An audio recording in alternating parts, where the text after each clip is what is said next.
একটা সময় আসবে যখন আমি তোমাকে ভুলে যাব, তখন আর নিয়ম করে তোমার ছবি দেখা হবে না, ইনবক্সে পড়ে থাকা মেসেজগুলো বারবার পড়া হবে না, প্রতি রাতে তোমার কথা ভেবে চোখের জল ফেলা হবে না, তোমার দেওয়া ডাকনামটাও বোধহয় অপ্রিয় হয়ে থাকবে।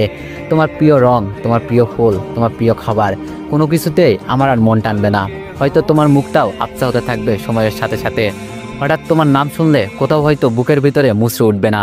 সেদিন বলবো না আমি বদলে গেছি, বলবো না আমি তোমায় কখনো ভালোবাসিনি। আসলে তোমাকে ছেড়ে যাওয়া আমাকে বুঝিয়েছে, কেউ যাওয়ার আগে উড়াল দিলে তাকে কোনোভাবেই আটকে রাখা সম্ভব না। তাই আমি নিজেকে সরিয়ে নিয়েছি, নিজেকে বুঝিয়েছি তুমি আসলে আমার জন্য না।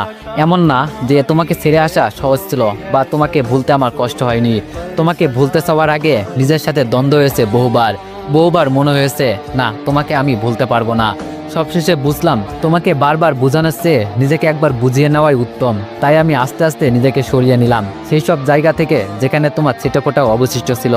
সেদিনের পর থেকে আমাদের সবকিছু তোমার আমার হয়ে গেল, আমাদের আর রইল না।